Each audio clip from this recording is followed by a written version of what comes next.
Hello, hello. Welcome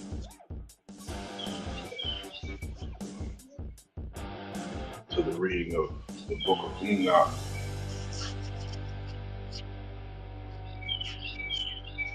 And the outsider is in the building. Let's get the lights up today. Share the video. And happy Monday.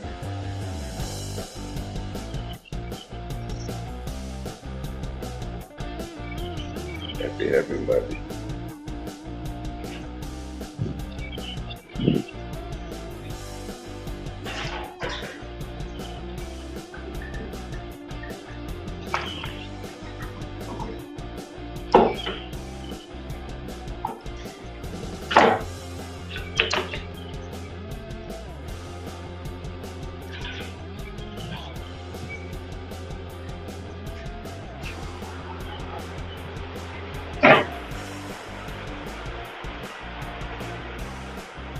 So you can hear me fine. Not, I switch over to my other headphones.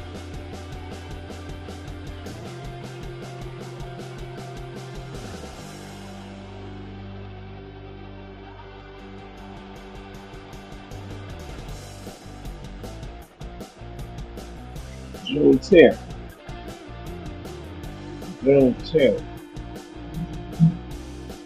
Where is time going?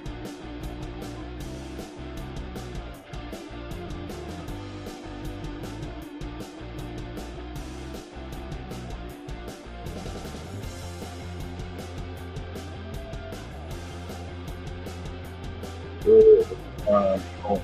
June 10th. I'm not going to speak too much about time work out of itself.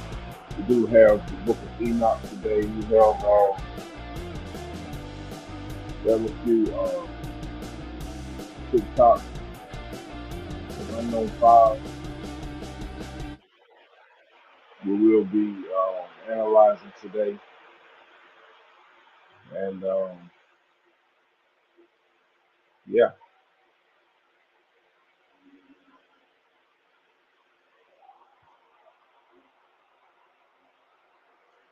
that's what it is today.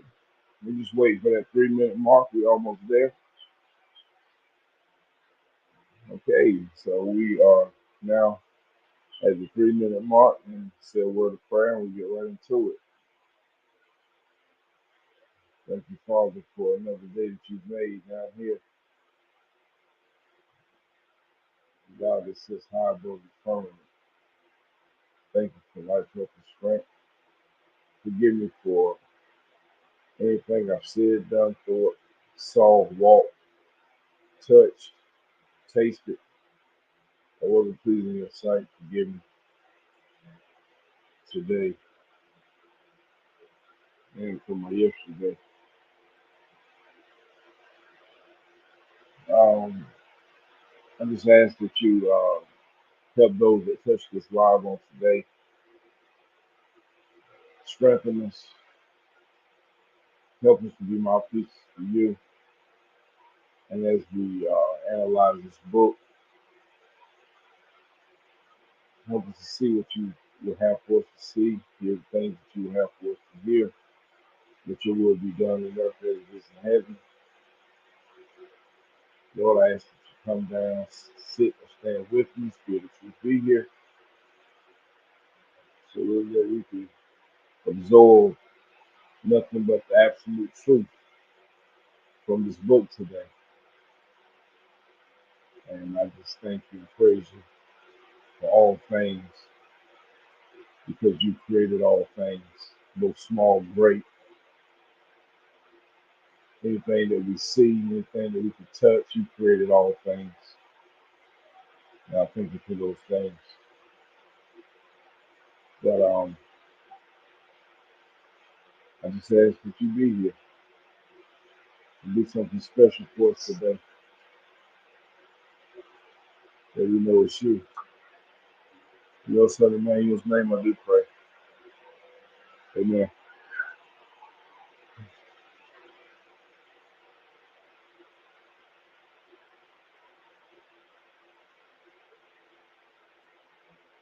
right. So we are in the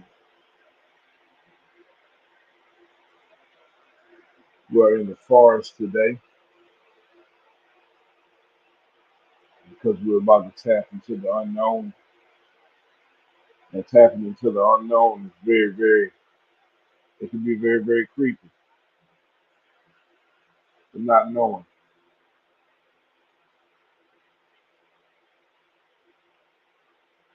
the not knowing can be very, very creepy. So we're gonna look into the book of Enoch, the sixth chapter, starting at the sixth chapter. I started this I started reading the book of Enoch on this channel before, but uh, the screen went dark, so I stopped reading um, because of that. But I figured out that I think it was the audio that I was playing with my voice, so that's why the screen was dark. So today I'm gonna read. I'm gonna begin reading the book of Enoch myself, and hopefully we can get through it.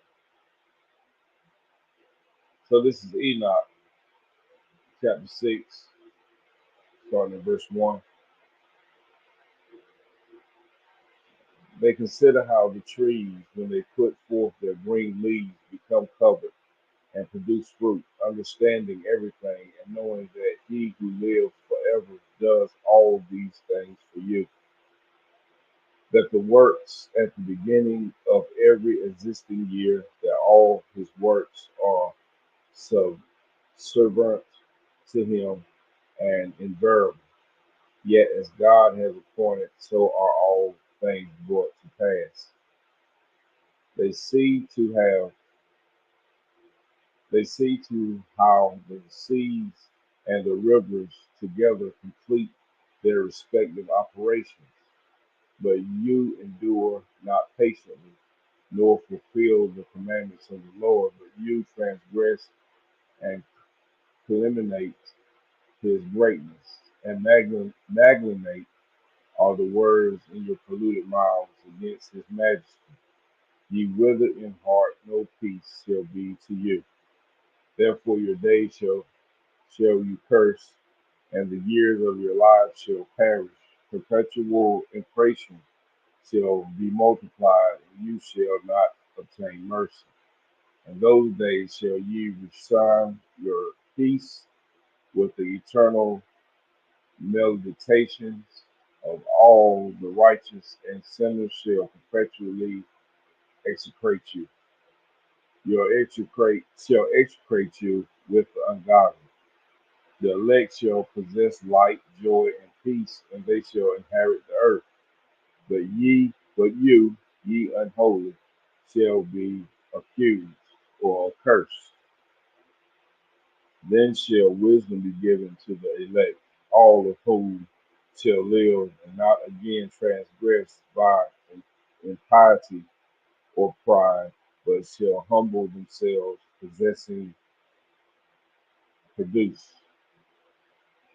and shall not repeat transgression. They shall not be condemned the whole period of their lives, nor die in torment and indignation, but the sum of their days one shall be completed, and they shall grow old in peace, while the years of their happiness shall be multiplied with joy and with peace forever, the whole duration of their existence. All right, we are at verse 7, chapter 7.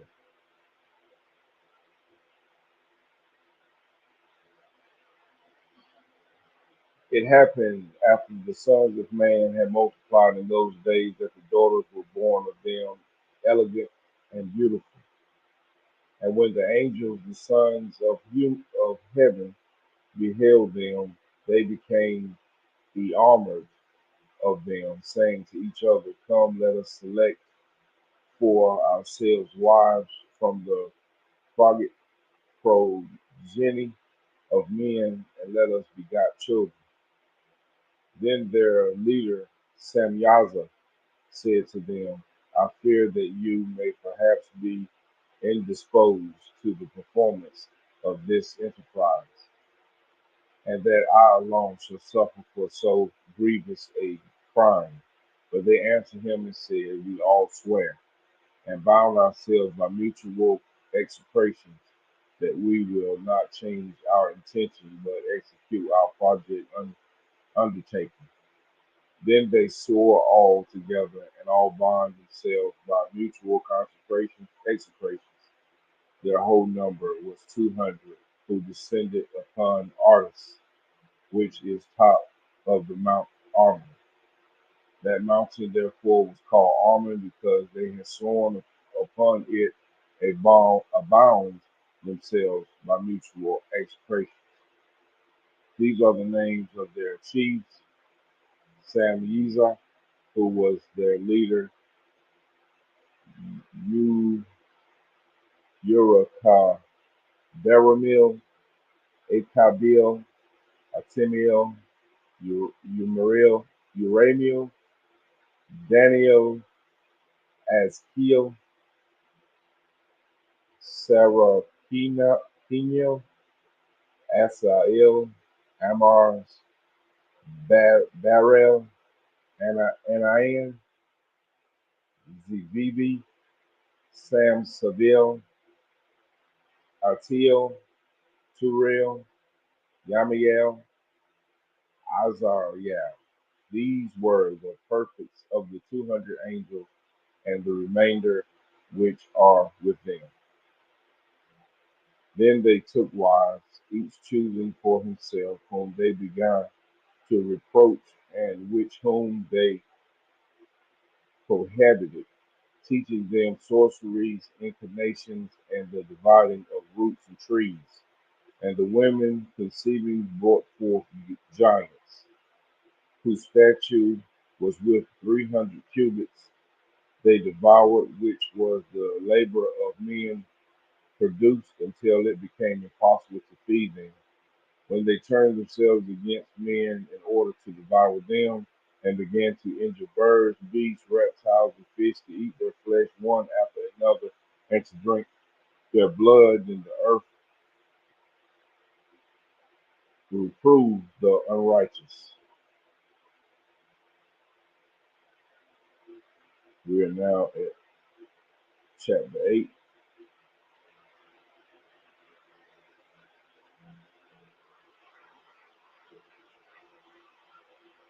Moreover, Isaiah taught men to make swords, knives, shields, breastplates, the fabrication of mirrors, and the workmanship of bracelets and ornaments, the use of paint and the beautifying of the eyebrows, the use of stone and every valuable and select kind, and all sorts of dyes, so that the world became altered. Impiety, impiety increased, fornication multiplied, and they transgressed and corrupted all their ways. Amazirah taught all the sorcerers and dividers of roots. Almers taught the solution of sorcery. They Bakiel taught the observers of the stars. Acubil taught signs. Simiel taught astronomy. And Azarel taught the motion of the moon. And men being destroyed cried out, and their voice reached to heaven. We're reading the book of Enoch, and we are now at chapter 9.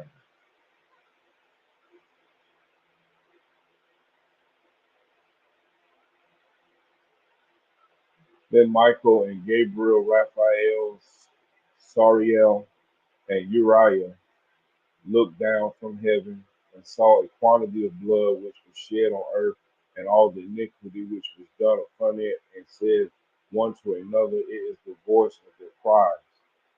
The earth deprived of her children, and cried even to the gate of heaven. Brothers with frugal moments, salute and greetings. Hello to you. Happy Monday. Hope everything is well. We are reading from the book of Enoch today. I'm doing it different this time. I'm not using a narrator. I'm using my own voice. So hopefully we don't get blacked out. But things that's going on in the earth have led me to the book of Enoch, which was a part of the Bible. The Bible was originally 66 books. No, am I saying that right? Well, I know they took 30. They took 30 of the books out of the Bible, and this is one of them. So I'm just reading it to see what we can see about today. Uh, Enoch chapter 9, verse 3. And now to you, O ye holy ones of heaven, the souls of men complain, saying, obtain justice for us with one, the Most High. Then they said to their Lord, the King, thou art Lord of lords, gods of gods, King of kings. The throne of thy glory is forever and forever and ever is thy name sanctified and glorified. Thou art blessed and glorified. Thou hast made all things. Thou possess the power over all things. All things are open and manifest before thee. Thou beholdest all things, and nothing can be concealed from thee. Thou hast seen what Isaiah has done, how he has taught every species of iniquity upon earth, and has disclosed to the world all the secret things which are done in the heavens. Samuel also has taught sorcery, to whom thou hast given authority over those who are associated with him. They have gone together to the daughters of men, have lain with them, have become polluted, have discovered crimes to them. The women likewise have brought forth giants. Now, the book of Enoch is actually talking about giants. This has the whole earth have filled with blood and with iniquity. And now behold, the souls of those who are dead cry out and complain even to the gate of heaven. Their groaning ascends, nor can they escape from the unrighteousness which is committed on earth. Thou knowest all things before they exist. Thou knowest these things and what has been done by them. Yet thou doest not speak to us. E is God's son. Hello, I'm doing well. Hope you're doing well. I wanted to say to Wellness and Frugal Mama, I hope your travels have been excellent. I hope God has been with you the whole time. Um, and thank y'all for tuning in today to the outside. It's always a blessing, heartfelt. Um, Enoch chapter 9, verse 13. Thou knowest these things and what has been done by them, yet thou doest not speak to us. What on account of these things ought we to do to them? Now they're praying because the earth, according to the book of Enoch, is full of giants and they're destroying mankind. They're eating everything, birds, reptiles, all the animals, they're eating everything. Enoch chapter 10, we are here now. Then the Most High, the great and holy one spoke and sent our say Allah Elier, the son of Lamach. Now, Lamach is actually in the Bible, in the Old Testament, the name Lamach. Now, if I get some of these names, you know, bear with me. Saying, say to him in my name, conceal thyself. Then explain to him the consummation which is about to take place, for all the earth shall perish. The waters of the Lord shall come over the whole earth, and all things which are in it shall be destroyed.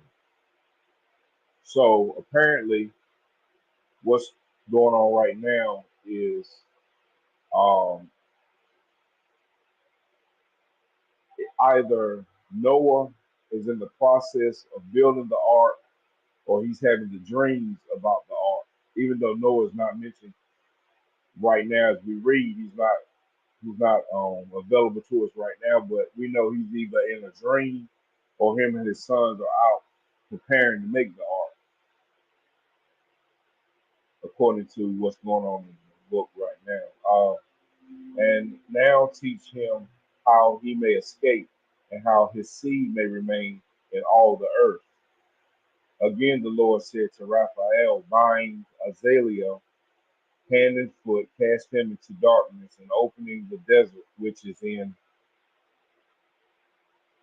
Du- Dudale, cast him in there. Dudael, that's the name. Throw upon him hurl and pointed stone, covering him with darkness. Now behind us, we are looking at a dark forest because we are now entering into um, something creepy. I don't know how many people have read the Book of Enoch. I know people have read the Book of Enoch, but I don't know how many people is going to touch this channel that have actually read the Book of Enoch. And yes, it's creepy. It's probably a little weird. Y'all normally used to me reading out of the book of King James, but it's something different for a change. And like I said, this is all too related and it's related with King James. It was just taken out of the Bible, and let's see why. That's all we're doing. We're just trying to see why. Enoch chapter 10, verse 8. There shall he remain forever, cover his face, that he may not see the light. And in the great day of judgment, let him be cast into the fire. Restore the earth with which the angels have corrupted, and announce life to it, that I may revive it. So the Most High in the book of Enoch wants to revive earth during this time. All the sons of man shall not perish in consequence of every secret by which the watchers have destroyed, in which they have taught their offspring. Now, if we are connected with what's going on in the earth, if we are being vigilant, we know there's a movie that has just come out called The Watchers. Kind of coincidence that the book of Enoch, is talking about watchers. All the earth had been corrupted by the effects of the teaching of Azrael. To him, therefore, ascribe the whole crime. To Gabriel also the Lord said, go to the biters and the reprobates, to the children of fornication, and destroy the children of fornication, the offspring of the watchers. For every man bring them forth, and excite them one against another. Let them perish by mutual slaughter, for length of days shall not be theirs. They shall all entreat thee, but their fathers shall not obtain their wishes respecting them, for they shall hope for eternal life, and that they may live each of them 500 years. To Michael, likewise, the Lord said, go and announce his crimes to Samiazi and to the others. That word is Asmyaza, who are with him, who have been associated with women, that they might be polluted with all their impurity. And when all their sons shall be slain, when they shall see the perdition of their beloved, bind them for 70 generations underneath the earth, even to the day of judgment and the consummation until the judgment, the effect of which will last forever. be completed. Then shall they be taken away into the lowest depths of the fire and torments, and in confinement shall they be shut up forever. Immediately after this shall he together with them burn and perish. They shall be bound until the consummation of many generations. Destroy all the souls addicted to Galatians and of the offspring of the watchers, for they have tyrann- tyr- tyrannized over mankind. Let every oppressor perish from the face of the earth. Let every evil work be destroyed. The plant of righteousness and of rectitude appear, and its produce to become a blessing. Righteousness and rec- rectitude shall be forever planted with delight. And then shall all the saints give thanks and live under until they have begotten 1,000 children. And then shall all the saints give thanks and live until they have begotten 1,000 children. Now, I'm reading this just like you're hearing it. I'm reading it for the first time, right? We're learning, we're building and learning together by the power of the Most High God. While the whole period of their youth and their Sabbath shall be completed in peace. In those days, all the earth shall be cultivated in righteousness. It shall be wildly planted with trees and full of benediction and filled with benediction. Every tree of delight shall be planted in it. Now, I thought benediction was something they did at the end of church, what we know as church. But in this particular thing, benediction is also is mentioned with planting trees. In it shall vines be planted, and the vine which shall be planted in it shall yield fruit to sanctity, Satiety, every seed which shall be sown in it shall produce for one measure 1,000, and one measure of olive shall produce 10 presses of oil. Purify the earth from all oppression, from all injustice, from all crime, from all impunity, and from all the pollution which is committed upon it.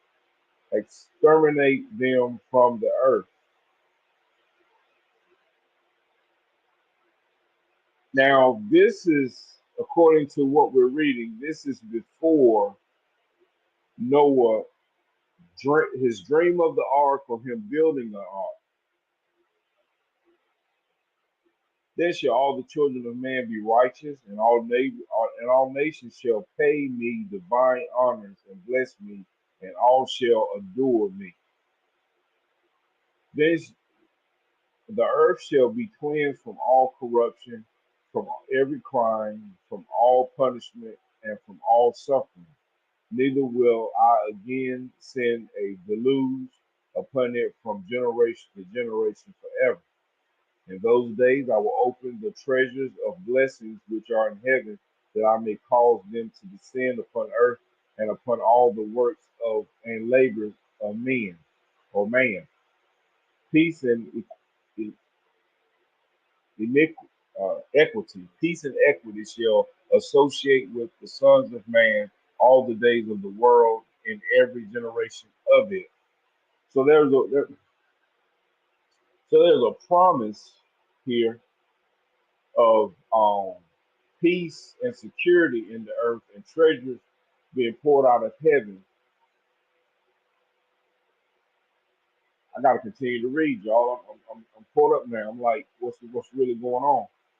Is this before the flood, or is this like sometime before we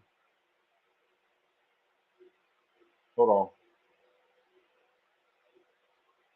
Sometime in our lifetime, our children's lifetime. I mean, let's see. Now, what's happening?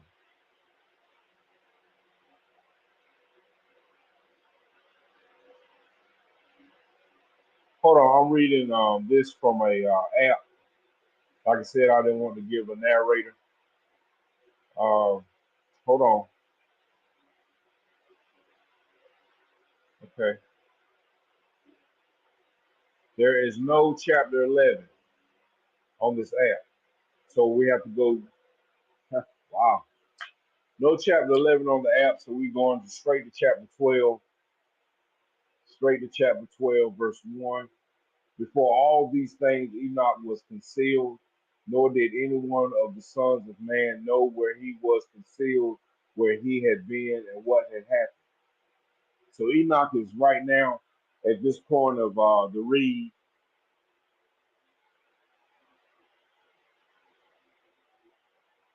Hold on, y'all.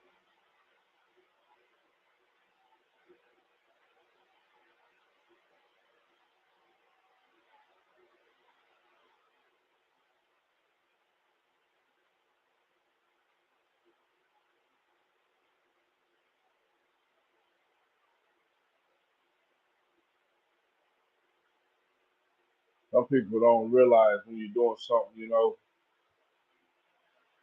you do something for so long that people still don't realize what time it is. Like, like because they have no thought of what you're actually, they have no care about what you're actually doing.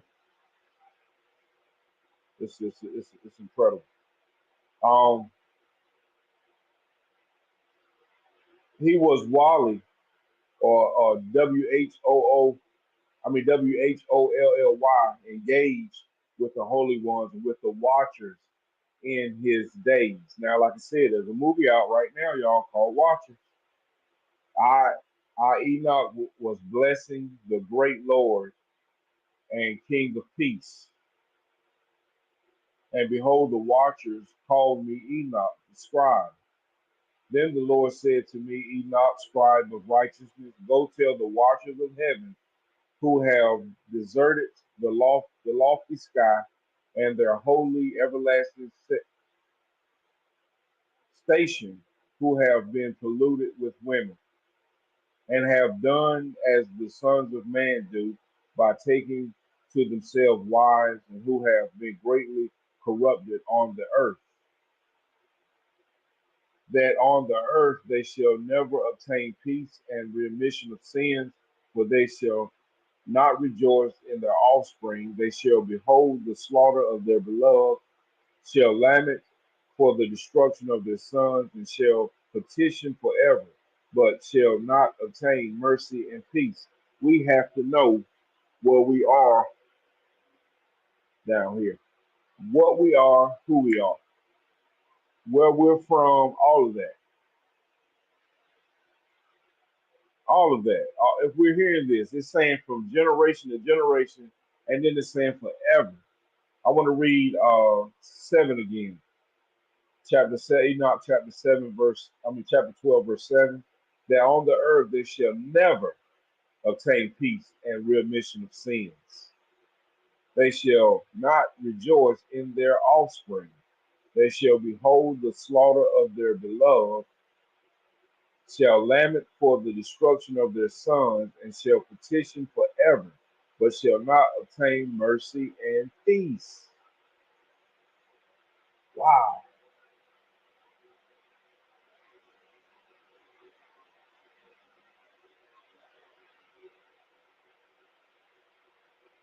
Chapter 13. Then Enoch, passing on, said to Azaziah, then shalt not thou shalt not obtain peace. A great sentence is gone forth against thee. He shall bind thee. Neither shall relief, mercy, and supplication of thee bind, on account of the oppression which thou hast taught, and on account of every act of blasphemy, uh, tyranny, and sin which thou hast discovered to the children of men. Then departing from him, I spake to them all together, and they all became terrified and trembled. beseeching me to write for them a memorial of supplication that they might obtain forgiveness, and that I might make the memorial of thy prayer ascend up before the God of heaven, because they could not themselves thenceforward address him, nor rise up their eyes to heaven on account of the graceful offense which from they for which they were judged. Then I wrote a memorial of their prayer and supplication for their spirits, for everything which they had done, and for the subject of their entreaty, that they may obtain remission and rest. Proceeding on, I continue over the waters of Danbadon, Danbadan,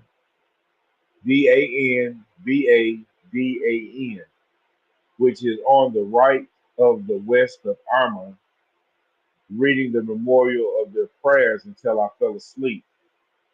And I beheld a dream came to me, and visions appeared above me. I fell down and saw a vision of punishment, that I might relate it to the sons of heaven and reprove them.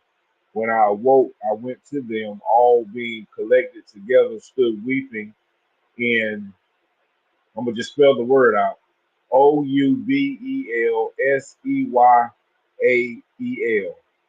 which is situated between Lebanos and Sea Nasser, with their faces veiled.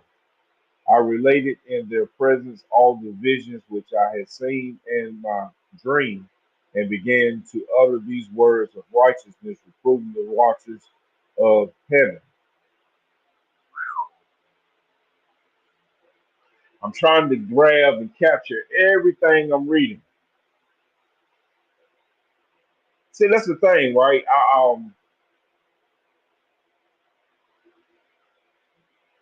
You wouldn't believe me when I say I'm not on social media a whole lot. I have a part. I have this channel here, yes, but I'm on when I'm on, right? Which is majority of Mondays. I've not done Sundays a whole lot, but I do try to do Monday. Um, but what I hear and see, there's a lot out there about this thing, that thing, a lot about Enoch, and I was like, why not just read it to the people? Why not just read Enoch to the people? And then when we come across the he say, she say, we have knowledge of it ourselves. What's the best? I mean, what's the best thing? The best thing is to have knowledge for yourself. And when you hear something, you can say, you have a righteous judge, a righteous judgment, right? Well discerned. That's what discernment means. Well judged. You can't have discernment if you not know the topic at hand, right? So let's continue. Chapter 14. This is going by fast.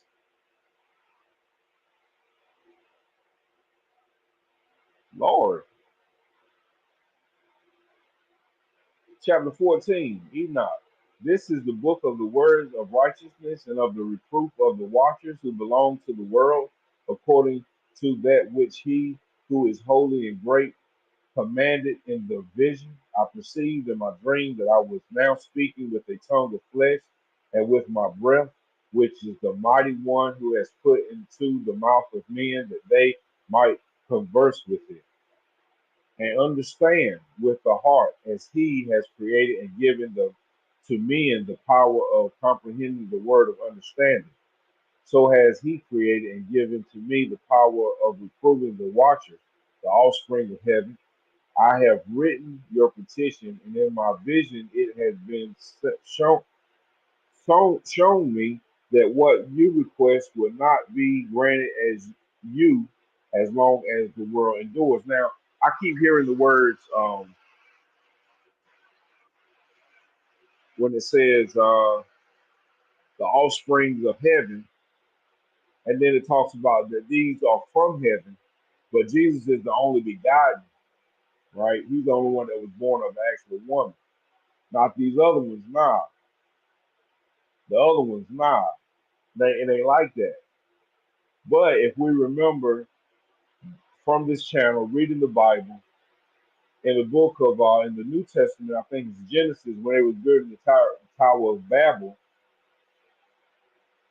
the words was God said, let us go down, let us go down. So he be talking about the watchers. When you're putting it all together, because he had been talking about the watchers, let him and the watchers go down. Because the watchers are the ones that watch the whole earth. Think about that. They watch the whole earth. It ain't nothing that's made up. I mean, if we been following the channel and listen to the Bible read line upon line, precept upon precept, then wow, you can put this thing together. He said there would not nothing be hid, there would not nothing be hid that won't be revealed, right? Judgment has been passed upon you. Your request will not be granted you. Now this is Enoch chapter 14, now we're at verse 4. From this time forward, never shall you ascend into heaven. And he has said that on the earth he will bind you as long as the world endures. But before these things ye shall behold the destruction of your beloved sons, for you shall not possess them, but they shall fall before you by the sword. Now these are the ones that was produced by the watchers. Neither shall you entreat for them nor for yourselves, but you shall weep and supplicate in silence the word of the book which I wrote. A vision thus appeared to me. Behold, in that vision clouds and the mist invited me, agitated stars and flashings of lightning upheld and pressed me forward, while winds in the vision assisted my flight, accelerating my progress. They elevated me aloft to heaven. I proceeded until I arrived at a wall built with stones of silver. A vibrating flame surrounded it, which began to strike me with terror. In this vibrating flame I entered and drew nigh to a spacious habitation built also with stones of silver. Its walls too, as walls as pavement, were formed with stones of silver, and silver likewise was the ground. Its roof had the appearance of agitated stars and flashes of lightning, and among them were cherubims of fire in a stormy sky. A flame burnt around its walls, and its portal blazed with fire, and its portal blazed with fire. When I entered into the dwellings, it was hot as fire and cold as ice. No trace of the light or of life was there. Terror overwhelmed me, and our and a fearful shaking seized me. Violently agitated and trembling, I fell upon my face. In the vision I looked, and behold, there was another habitation more spacious than the former, every entrance to which was open before me, erected in the midst of a vibrating flame. So greatly did it excel in all points, in glory and magnificence, and in magnitude, that it is impossible to describe to you either the splendor or the extent of it. Its floor was fire, above were lightnings and agitated stars, while its roof exhibited a blazing fire. Attentively I surveyed it and saw that it attained an exalt throne, the appearance of which was like that of frost, while it was circumference resembled the orb of the brilliant sun, and there was the voice of the cherubim. From underneath this mighty throne, rivers of flaming fire issued. To look upon it was impossible. One great in glory set upon it. One, he says, one whose robe was brighter than the sun and whiter than snow. No angel was capable of penetrating view the face of him, the glorious and the infinite, nor could any mortal behold him. A flame was flaming around him. A flame also, a great content, it continued to rise up before him, so that not one of those who surrendered him was capable of approaching him. Among the myriads who were before him, to him holy consultation was needless, yet did not the sanctification who was near him depart far from him, either day or by night, nor were they removed from him. I was so far advanced with the veil on my face and trembling. Then the Lord, with his own mouth, called me, saying, approach hither, Enoch, at my holy word. And he raised me up, making me draw near even to the entrance. My eyes was directed to the ground. This is deep, y'all. This is absolutely deep. Then addressing me, he spake and said, near neither be afraid, O righteous Enoch, thou scribe of righteousness. Approach hither and hear my voice. Go say to the watchers of heaven, who have sent thee to pray for them, you ought to pray for men and not men for you.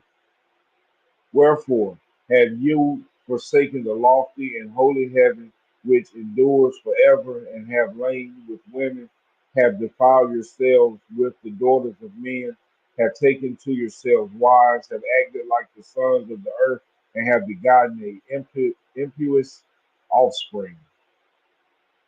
You being spiritual, holy, and possessing a life which is eternal, have polluted yourselves with women, have begotten and carnal blood, have lusted in the blood of men, and have done as those who are flesh and blood do. These, however, die and perish. Therefore have I given to them wives, that they may cohabit with them, the sons might be born of them, and that these might be transacted upon earth. But you from the beginning were made spiritual, possessing a life which is eternal and not subject to death forever. Therefore, I made not wise for you, because being spiritual, your dwellings is in heaven.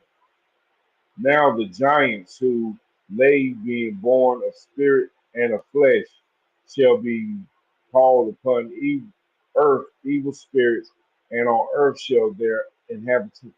Hold on a minute. Now the giants.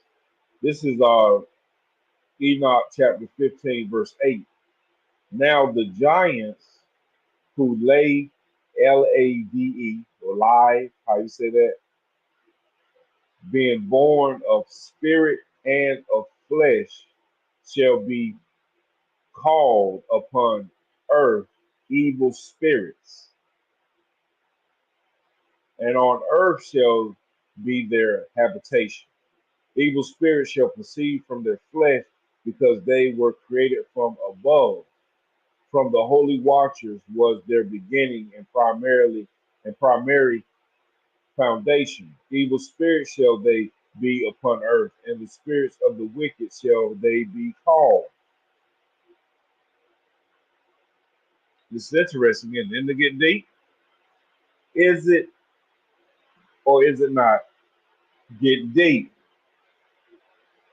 Evil spirits shall they be called, shall they be upon the earth, and the spirits of the wicked shall they be called. The habitation of the spirits of heaven shall be in the habitation of the spirits of heaven shall be in heaven, but upon earth shall be the habitation of terrestrial spirits who are born on earth.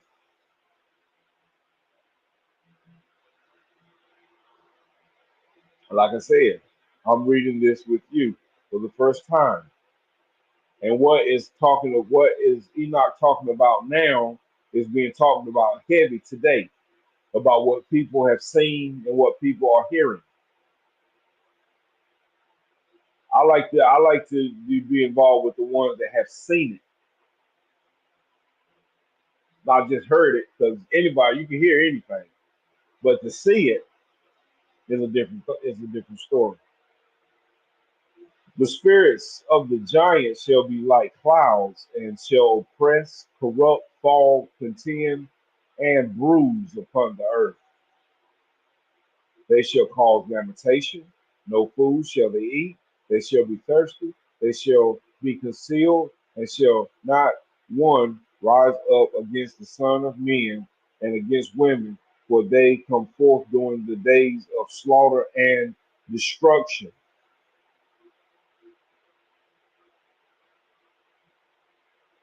So the days of slaughter and destruction would be, because let's make no doubt about it. When Jesus was on the earth, and after he was crucified, dead and buried, rose again on the third day. Those that was started the last days. Because from then to now, his return is what's the wait, right? That's what everybody's waiting for. Everybody that's in sound mind and believe, have that belief, that's what they're waiting for, right? So that would be the last days. So if what we just read and talk about destruction and all these things, it have to be what's going on now. But we'll continue. I'm not going to read all this today, no, but we're going to break it down just like we did the personality of Jesus of Nazareth, which we have not finished all of that yet, but we will in due time. Uh, Enoch chapter 16. And as to the death of the giants, who wheresoever their spirits depart from their bodies, let their flesh, which is perishable, be without judgment. Thus shall they perish until the day of the great consummation of the great world, and destruction shall take place of the watchers and the impious. And now to the watchers who have sent thee to pray for them, who is in the beginning, where in heaven. This might be deep for some. This ain't for everybody. I understand that when this channel was built, I was told that before this channel was built, this channel would not be for everybody. And now to the watchers who have sent thee to pray for them, who is in the beginning, were in heaven. Say in heaven, have ye been secret things, however, have not been manifest to you. Yet have you known a reprobate mystery, and this you have related to women in the hardness of your heart, and by that mystery have women and mankind multiplied evils upon the earth. Say to them, never therefore shall you obtain mercy.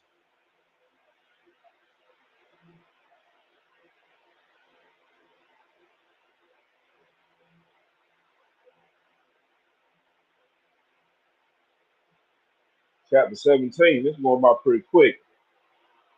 They raised me up in a certain place where there was a appearance of a burning fire. And when they pleased, they assumed the likeness of men.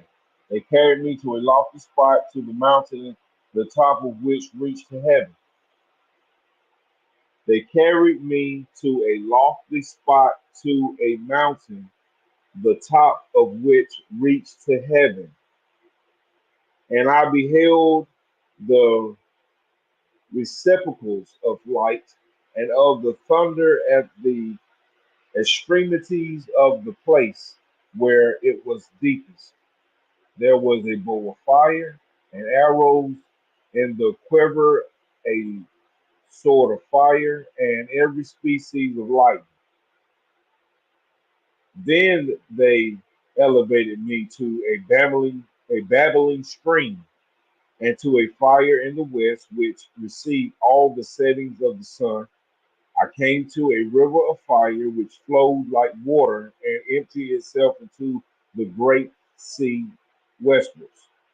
I saw every large river until I arrived at the great darkness and went to where all the flesh migrate. And I beheld the mountains of the gloom which con- constitutes winter, or constitutes, I'm sorry. I beheld the mountains of the gloom which constitutes river, and the place from which issues the water in every abyss. And see, I saw also the mouths of all the rivers in the world, and the mouths of the deep. Now he's on a mountain, and he's able to see all these things. So that doesn't sound like that doesn't sound like a circle Earth, do it? He's able to capture all of this on a high mountain, the edges of the rivers, the mouths, how big the mouth of a river is, right? Enoch chapter 18. I then surveyed the receptacles of all the winds, perceiving that they contribute to adorn the whole creation and to observe the foundation of the earth. I surveyed the stone which supports the corners of the earth.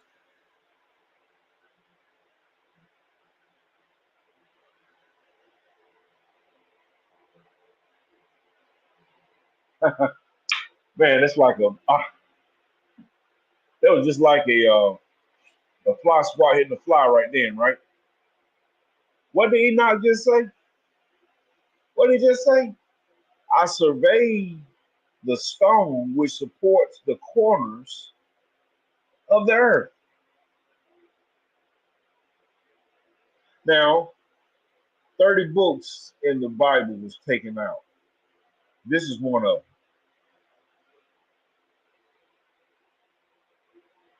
And when we go to school, now, if you don't want your kids to hear this, don't show them this video. You want them to learn like you learn, don't show them this video. But I know better. In school, they show us this globe and it's round. Every classroom got one.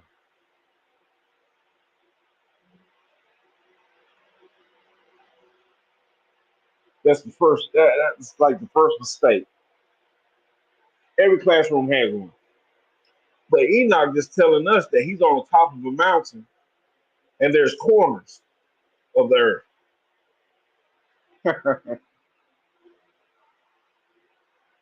You can't make it up, man. I also beheld the four winds. Same thing the Bible said. Same thing that we read in the Bible. Same thing. Am I right? Same thing. I beheld the four corners because Peter fell in the trance. He was hungry. He was on top of a roof. He fell into a trance, and what happened? He saw four angels coming down with the sheep, and it was coming down four angels, four corners, coming down with the sheep. Wow! Like I said, this is one of those challenges. You got to be ready for it. Got to be ready for it. And I beheld the winds accompany the exalted sky, arising in the midst of heaven and of earth, and constituting the pillars of heaven. I saw the winds which turned the sky, which caused the orb of the sun and all the stars to set. And over the earth I saw the winds which support the clouds. I saw the path of the angels. I perceived at the extremity of the earth the firmament of heaven above it. Then I passed on towards the south. So what we getting already? We're already okay. We're gathering that there's corners. We are in a place where there's corners. We also establishing that there is a firmament. Enoch is saying that he saw the firmament.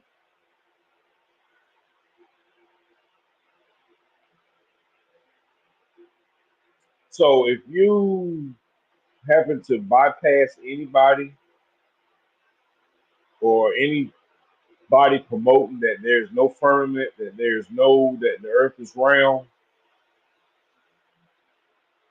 I'm coming to learn more and more that this is all about belief. You have to believe in something. Passing through this, passing through this portal, we have to believe in something. Everything cannot just be coincidence. Everything cannot just be, oh well, it is what it is. Can't be that. Can't be that.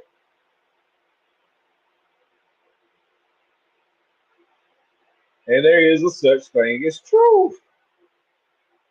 Were burnt. This is number 9. This is Exodus. I mean, this is Enoch, chapter 18, verse 9. Were burnt both by day and night 6 mountains formed on glorious stones, 3 towards the east and 3 towards the south. He's about to say a whole lot here. Then which were towards the east were of a variegated stone, one of which was of margarite, and another of antimony. Those toward the south were of a red stone. The middle one reached to heaven like the throne of God. 1,000 composed of alabaster, the top which was of sapphire. I saw two, a blazing fire hanging over one, all the mountains. Now, what's interesting is we heard that word.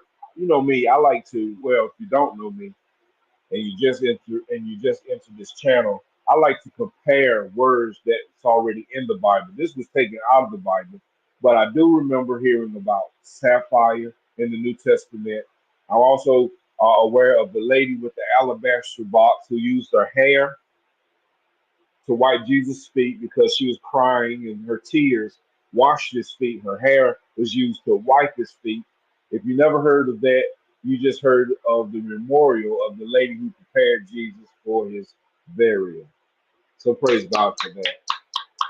Praise the Most High for that today. And there I saw a place on the other side of the intended territory where waters were collected. I likewise beheld terrestrial fountains deep in the fiery columns of heaven. He using that word terrestrial a lot. The Bible said that there are terrestrial and celestial bodies, right? But he's using Enoch slick. He's using that word terrestrial a lot, isn't he? And in the columns of heaven I beheld fires, which descended into without number, but neither on high nor in the deep. Over these fountains also I perceived a place which had neither the firmament of heaven above it, nor the solid ground underneath it, neither was the water above it, nor anything on wing, but the spot was desolate. I got to read that again. And in the columns of heaven I beheld fires, which ascended without number, but neither on high nor in the deep. Over these fountains also I perceived a place which had neither the firmament of heaven above it, nor the solid ground underneath it,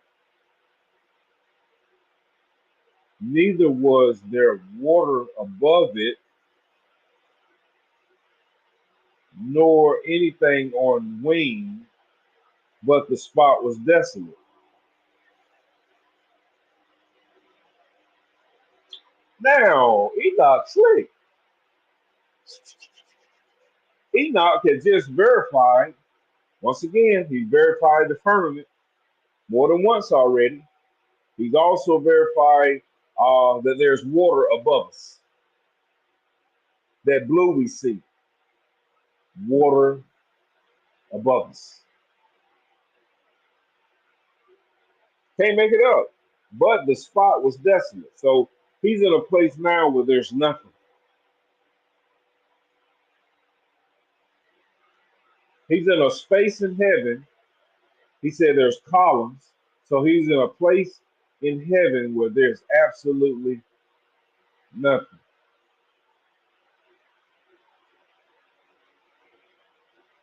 Wow. And there I beheld seven stars like great blazing mountains and like spirits entreating me. Then the angel said, this place until the consummation of heaven and earth will be the prison of the stars and the host of heaven. The stars which roll over fire are those which transgress the commandment of God before their time arrived, and they came not in their proper season. Therefore was he all offended with them and bound them until the period of the consummation of their crimes in the secret year.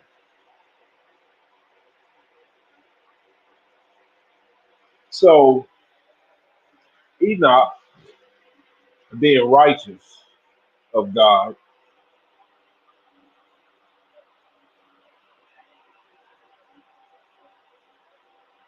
is he giving us past, present, future things that occurred in his life, that he giving us things that he actually witnessed, and he's giving us things that he hadn't witnessed, but there it's a vision.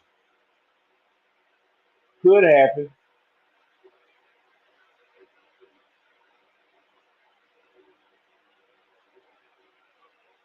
Like when I was a kid, I had visions. I ain't gonna say a lot of visions, but I had visions that I remember today.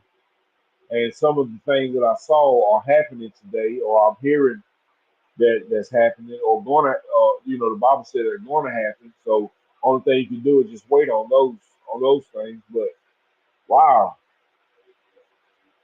wow, Enoch, man, we got to continue this. Enoch's deep. He's slick too. Oh, he's slick. All right, one more. One more. We got some unknown.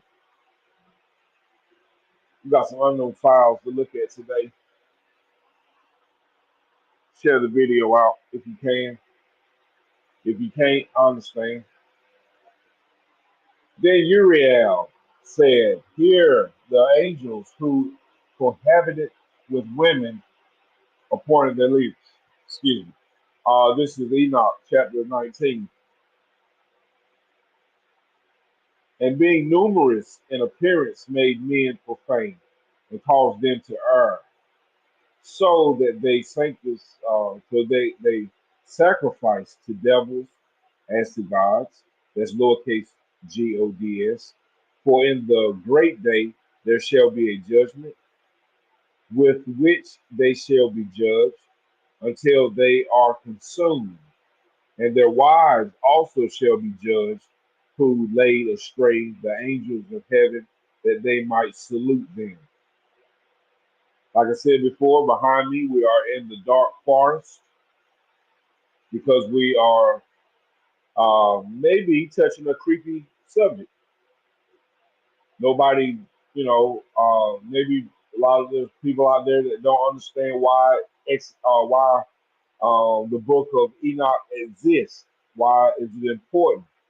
It's important to me because they took it from us, and it holds, from what I'm reading now and for what you're hearing that I'm reading, it holds a very uh, bunch of important information, I think, that's dealing with right now. And I, Enoch, I alone saw the likeness of the end of all things, nor did any human being see it as I saw it. I say this the end, but I mean these are short. The chapters are short. They're not long as the Bible chapters. Let's get one more. Let's see how long this one is. I'm enjoying this, y'all. Chapter 20, Enoch, chapter 20. These are the names of the angels who watch. Uriel, one of the holy angels, who presides over clamor and terror. Uriel. Raphael, one of the holy angels who presides over the spirits of men. Regiel, one of the holy angels who inflicts punishment on the world and the luminators. So Enoch told us that it's Ragiel who afflicts punishment on the world. Michael, one of the holy angels who presiding over human venture, commands the nations. That word virtue, it means power. So it would read, Michael, one of the holy angels who presiding over human power, commands the nation. Sarakiel, Sarakiel, Sarakiel, one of the holy angels who presides over the spirits of the children of man that transgress. The number 7 is Gabriel, one of the holy angels who presides over Iasat, or Kayat, I don't know, K, it's Lkisat, over paradise and over the cherubim. Mystery, y'all. Mystery that's being cracked.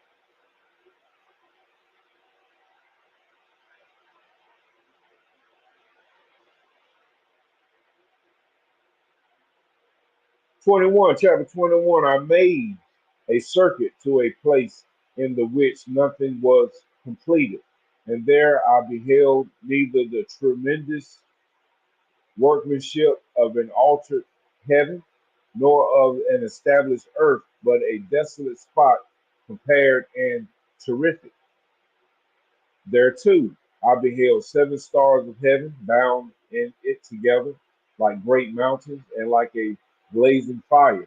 I exclaimed, for what species of crime have they been bound, and what have they been removed to this place?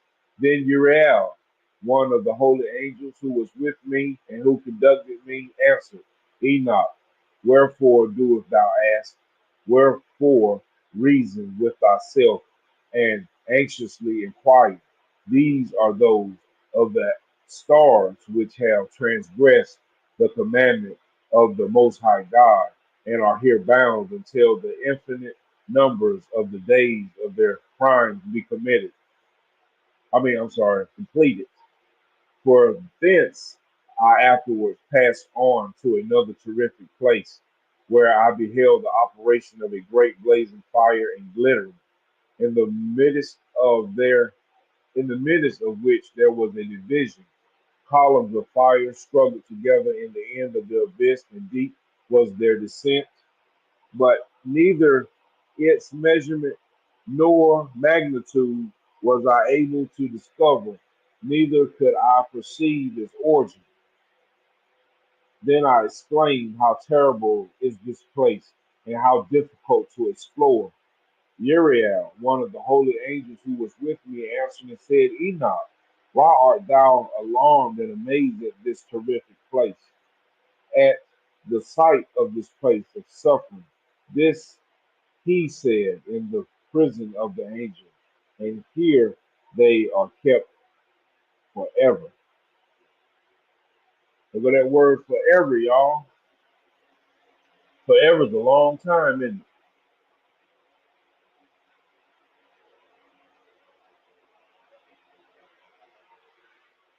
forever is a long time. I'm into this, man. I'm sorry. I'm just into it.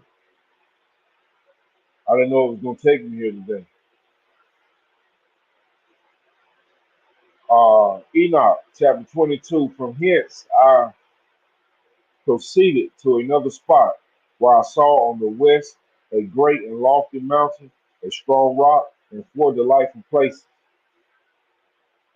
Internally, it was deep, capacious, and very smooth, and smooth as it had been rolled over. It was both deep and dark to behold. Then Raphael, one of the holy angels who was with me, answered and said, These are the delightful places where the spirits, the souls of the dead, will be collected. For them they for them were they formed, and here will be collected all the souls of the sons of man.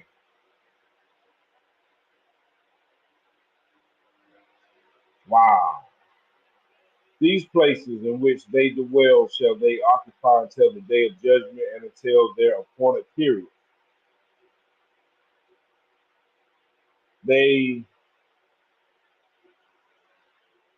Their appointed period will be long, even until the great judgment. And I saw the spirits of the sons of man who were dead, and their voices reached to heaven while they were accusing. Then I inquired of Raphael, an angel who was with me, and said, Whose spirit is that? The voice of who reaches to heaven and accuses. He answered, saying, This is the spirit of Abel, who was slain of Cain, his brother, and who was accused that and who will accuse that brother until his seed be destroyed from the face of the earth, until his seed perish from the seed of the human race. At that time, therefore, I inquired respecting him and respecting the general judgment, saying, Why is one separated from another? He answered, Three separations have been made between the spirits of the dead, and thus have the spirits of the righteous been separated, namely by a chasing by water and by light above it. In the same way, likewise, are sinners separated when they die and are buried in the judgment not overtaking them in their lifetime. Here their souls are separated, moreover, abundant in their suffering until the time of the great judgment, the the castration and the torment of those who eternally execrate, whose souls are punished and bound there forever. And thus has it been by the beginning of the world. Thus has there existed a separation between the souls of those who utter complaints and of those who watch for their destruction to slaughter them in the day of sinners. The receptacle of this sort has been formed for the souls of unrighteous men and of sinners who have completed crime and associated with the impious, associated with the impious whom they resemble. Their souls shall be, their souls shall not, their souls shall not be annihilated in the day of judgment, neither shall they arise from this place. Then I blessed God and said, Blessed be my Lord, the Lord of glory and of righteousness, who reigns over all forever and ever. Wow. So he mentioned, I'm done now. I'm gonna stop right there. My eyes are hurting. He um he mentioned Cain and Abel. So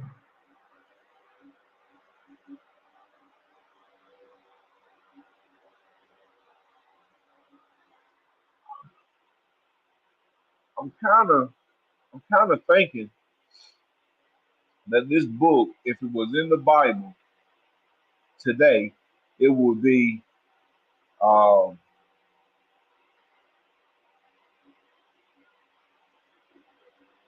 it would be because we know I want to say we know that the Bible was rewritten. right? It was rewritten in 1611. So um, Genesis has to be the first book because it talks about God creating the heavens and the earth and the days, creating the days and everything. But Enoch would have to be before Noah.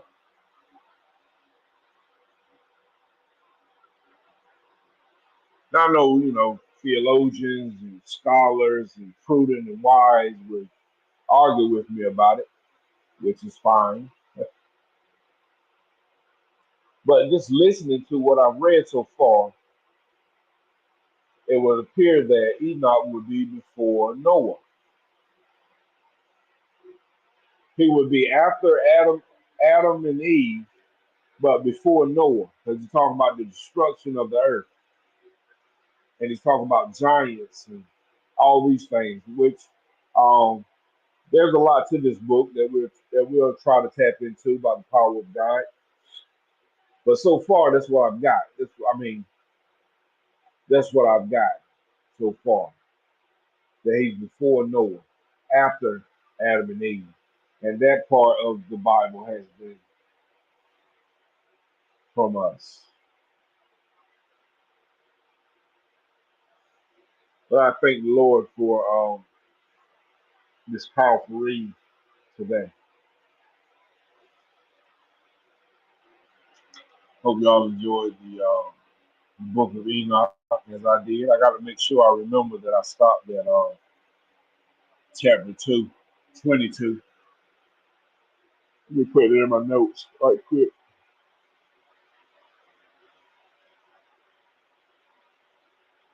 Let's see. Put that in my notes really quick. Y'all don't mind.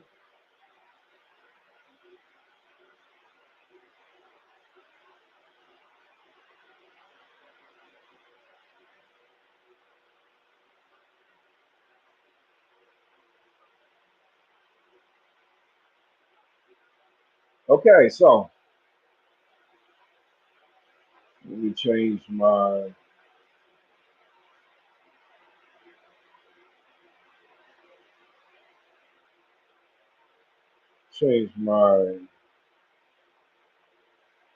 background really quick.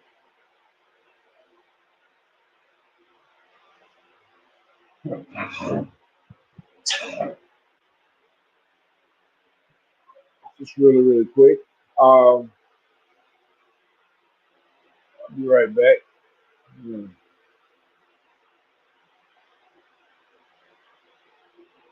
Be back really fast.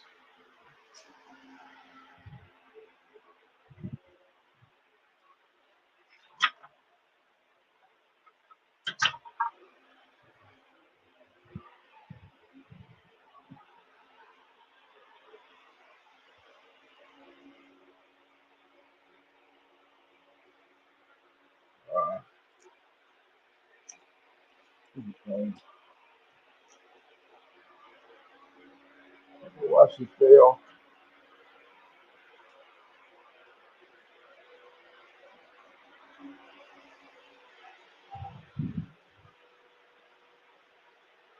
Exposed again, y'all.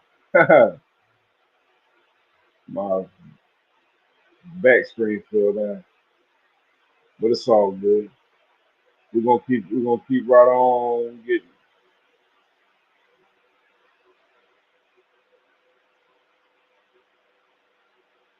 Thank you for that one who's was hanging in there with me today in the bush.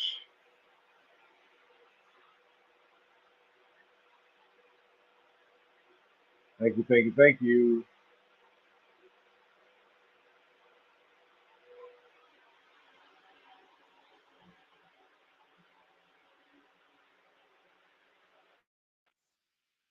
That happened within 90 minutes in Florida, as well as thousands of sharks that are swarming one area. and just a million other things when it comes to ocean phenomena right now.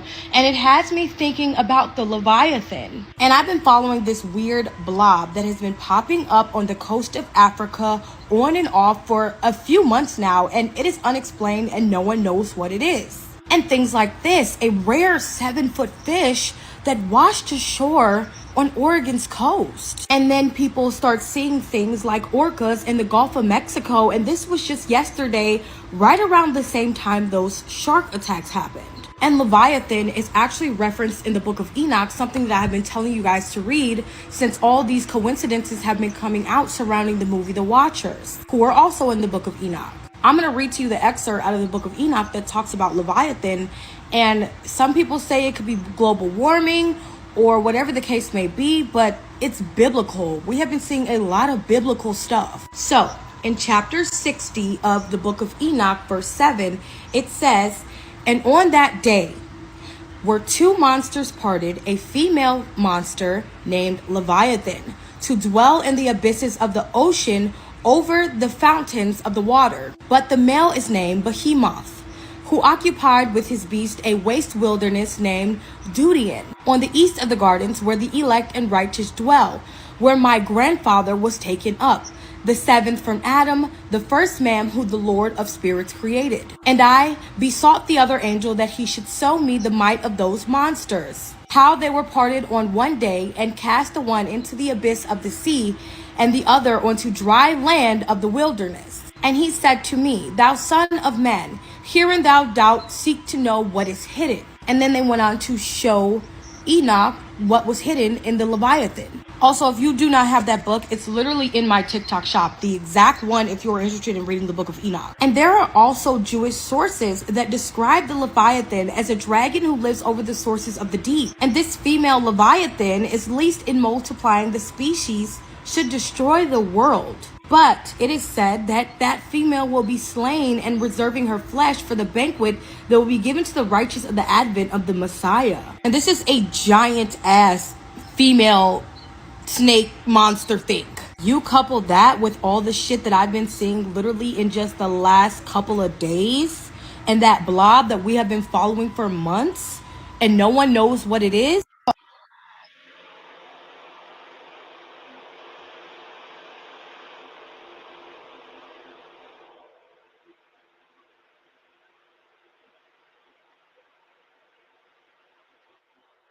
And there's 13 per year. So when you think of your calendar and you have 12 months, where is the missing month?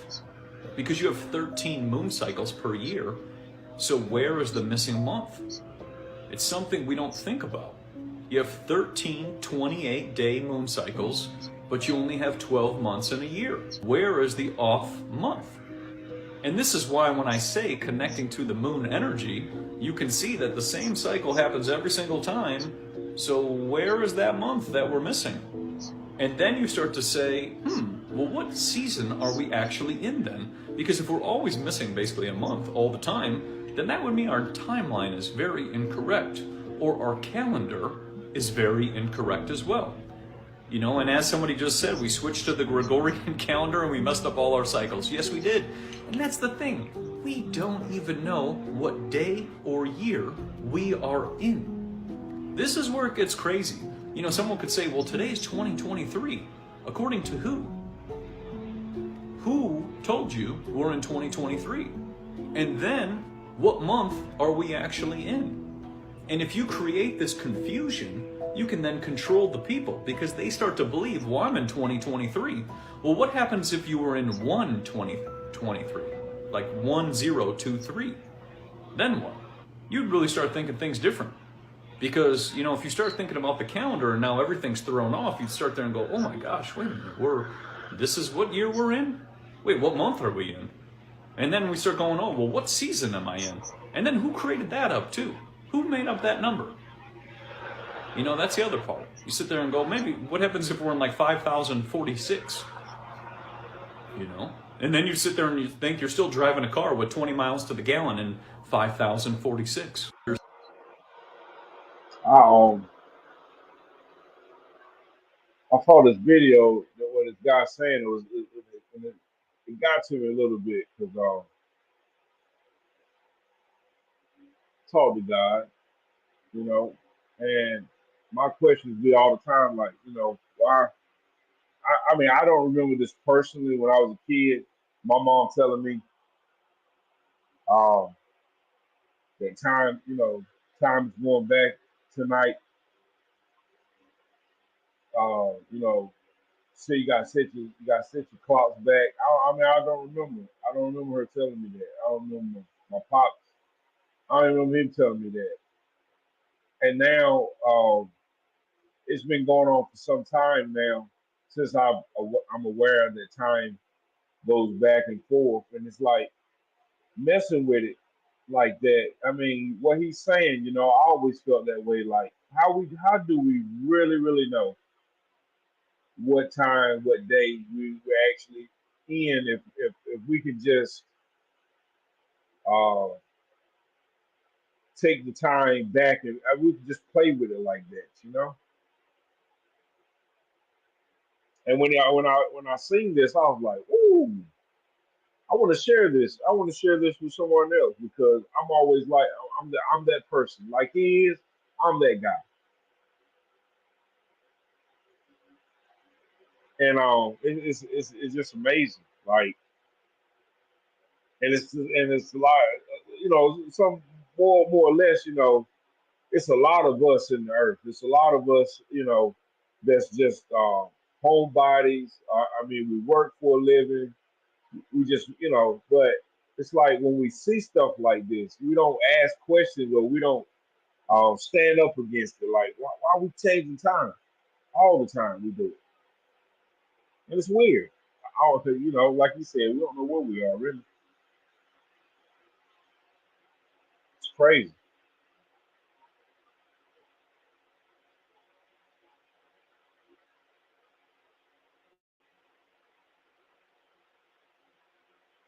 But we'll get back to the video.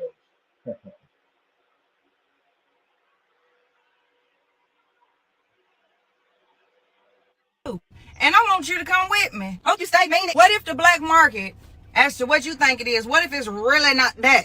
What if that's the actual market and the black market is somewhere that you and I are consistent consumers at? We frequently visit these places. What if I told you that, like, about a sunscreen and stuff like that, and you slather it all over your body and your face? What if I tell you that that is artificial melanin? And what does melanin do? Class, y'all know the answer. It is protect your body from the sun and other natural elements and stuff like that. Plus, it's many more. But let's just keep it on that subject right there. Came across a video here on the TikTok where I seen somebody applying this sunscreen to their face. And the person who was recording it from a UV light. And it was just like, it's crazy. I don't know the name of the person who had that video, but like, search it. Put it in the search bar and you'll see what I'm talking about. So if that is artificial melanin, where do you buy the artificial melanin at? Is at places that you go to all the time. It's probably at the Wally World. It's probably at the Target. So you mean to tell me that you can buy bodily parts from these type of places, huh? That's what you're saying. So if you ask me, I feel like that's the black market. Because what they said that natural flavoring is supposed to be the aborted fetuses and stuff like that. So they sell that too. I mean, just really think about the things that's in your vitamin and like your face care regimen, your routine, lotions, you know what I'm saying? The self tanning kind of lotions and stuff like that. What the fuck do y'all think is really in there? But you still think that the black market that you used to think is still the black market? I feel like the reason why everybody feel like that's the black market is because we all know that the things that we ingesting and we eating and stuff like that and putting in our body, and your skin is the biggest organ of your body and it's porous at that. So like, at this point, I feel like we are normalizing the abnormal, which is really the black market. I'm not saying any of these things are normal. I don't know what the fuck I'm trying to say, but I'm hoping that y'all get the message that I'm trying to give to you, okay? So, what y'all think? Do y'all still think that that's the black market? Or like, what y'all saying? What y'all think? Cause I'm gonna meet y'all there in the comment section because I need to know. We need to talk about this shit. So as a waiting, I'm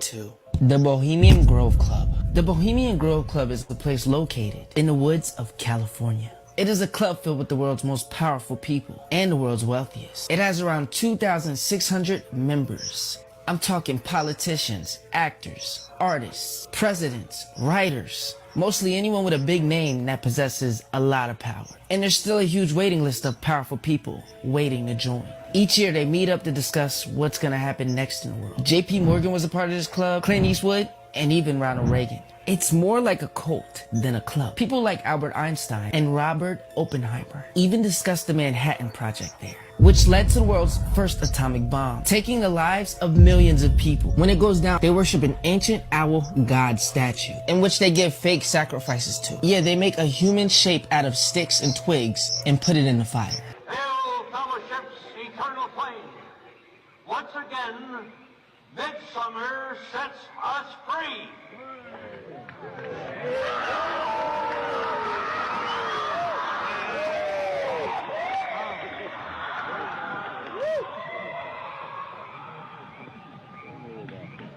My only question is, what other huge world events are being discussed and planned as we speak?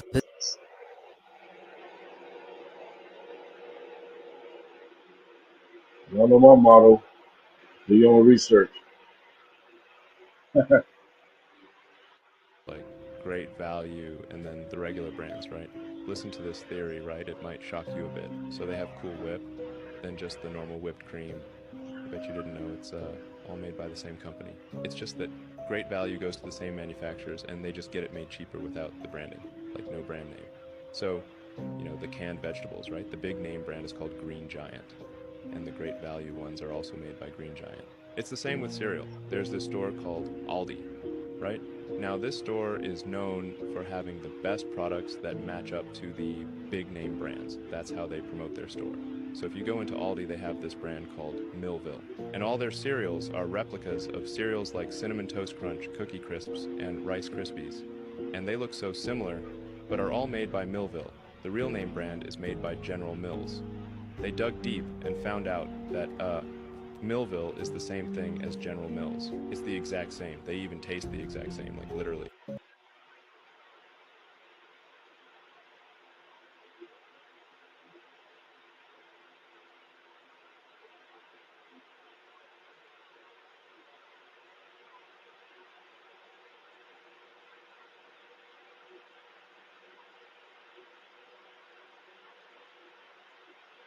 You say it's the same stuff, y'all. I'm telling you, that's the second sign that the Anunnaki are making a comeback. And the first sign, that solar eclipse. Back in 2019, Yasuyuki Mitsuma and his crew stumbled upon this ancient Babylonian tablet talking about a solar storm where the whole sky turned red and these blue beings started falling from the heavens like raindrops. But here's where it gets real wild. These same dudes go on an expedition to Antarctica. They vanish for 2 whole days whilst exploring Rothschild Island. When they finally turn up, they're clutching these bizarre sun-shaped relics, rambling about 5 freaky sun-related anomalies that signal the return of the blue gods. It ain't over yet. Them tablets also spill about how during this solar storm, humans fled underground for safety. Now, ain't that something? Because around that same era, they're carving out Derin Kuyu underground city over in Turkey. Now, why in the world would Musk, Bezos, and Zuckerberg be building these massive bunkers if they ain't thinking we're all cooked? It's all there, man. You just gotta look. It's all there. You gotta look. You say,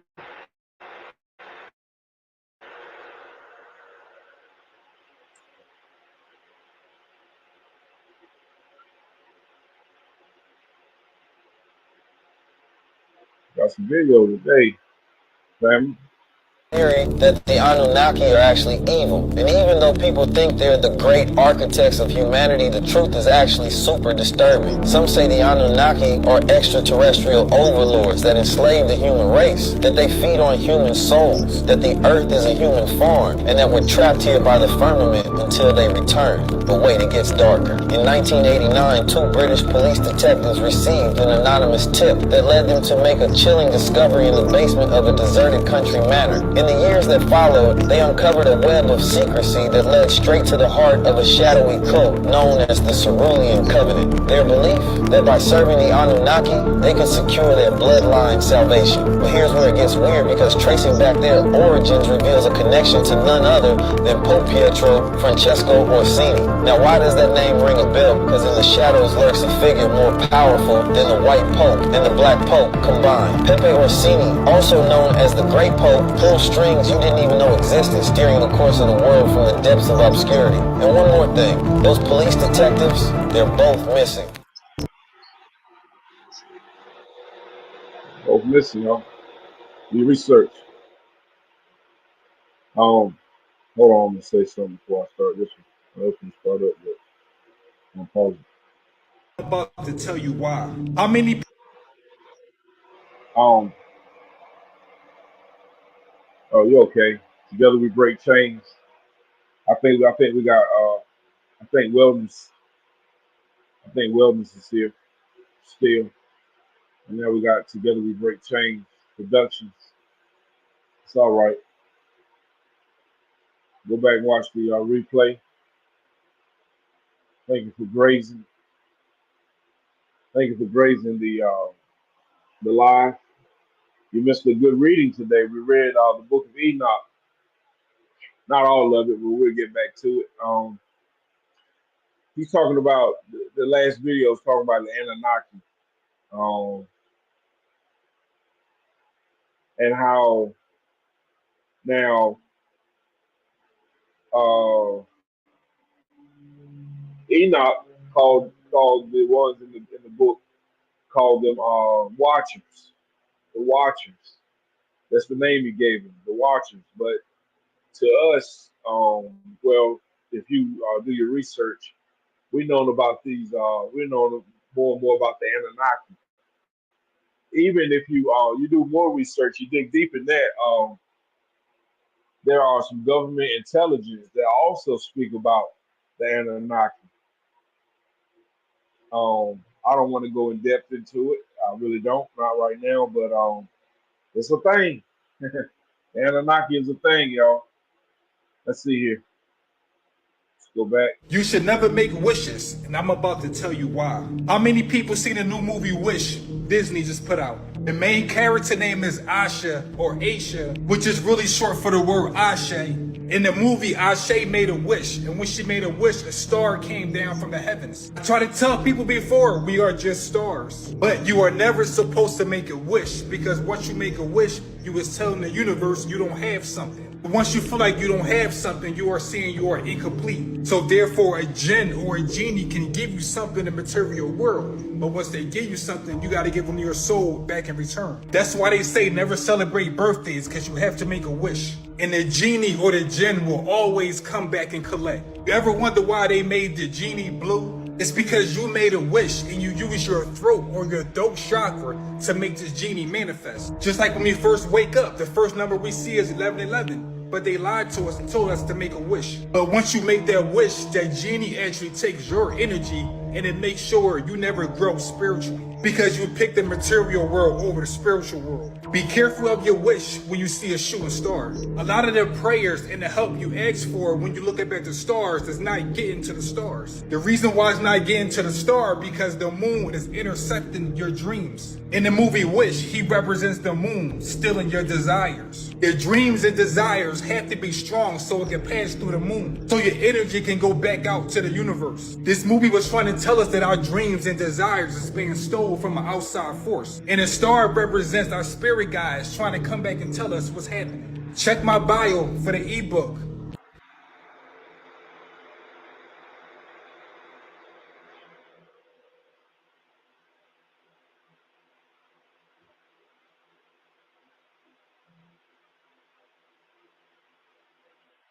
blade of grass cut in Piggybacking off what he's saying about celebrating your birthday. I always thought it was like wow, like where we get that idea from to celebrate our birthday. When when Jesus says, I mean, if we're followers of Christ, right? Jesus told the disciples, he says, like communion. Well, that's what they call it, right? Communion, eating of his flesh, drinking of his blood, washing the feet. He said, "Do this in remembrance of me." So, as I got older and you know, just reading the scriptures, I'm like, well, if he said that, do this in remembrance of him. Christmas is not in the remembrance of Christ. I mean, even if we say Christmas, we celebrate Jesus through Christmas. He didn't say do that. So that's more of a traditional thing that he would probably oppose to, like he did with the Pharisees and the scribes. Um, the way they handle business, he didn't like it, right? So if we're consumed in the idea that you know he's all about Easter, he's all about Christmas, and all those things, but then we got to be wrong because he says that one thing, the washing of the feet, the drinking of the cup, eating of his body, that is what we do in remembrance of him.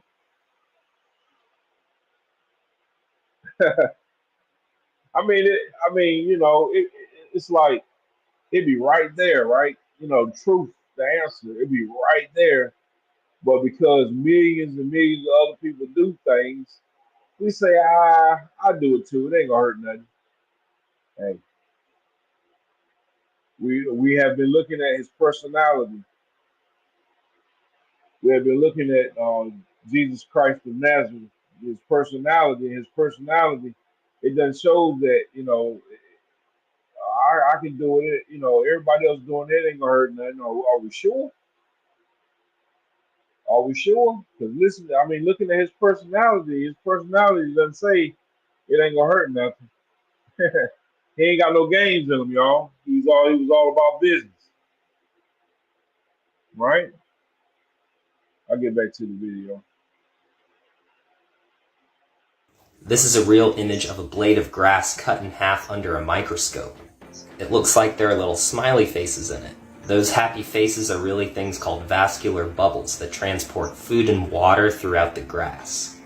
The spikes you can see up here too discourage some animals from eating the grass, kind of like the spikes on a cactus. So the next time you're walking on grass, remember that there might be little smiley faces all around you.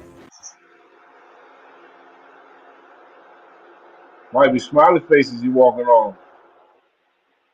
I want to check that out myself. See if that's true about the grass. I cut the hair around my dog's eyes because it was getting long and blocking his vision. So now, what does it mean when my dog looks at me like this? Matt, Matt, welcome to the Lookout series, Matt. You see this dog right here? As soon as you cut his hair, look at his face. He's looking at you that way because his identity has been revealed. That's weird, ain't it? Look at you. He looking at you like a grown man in his 40s. So why you gotta That do is this to me? weird. I was just trying to not pay bills, mind my business. Now I gotta go back to working my 9 to 5. Your dog looks like Frank Gallagher. Y'all don't know who Frank Gallagher is? Hold on. Tell me this not your dog. Tell me this not your dog, Matt.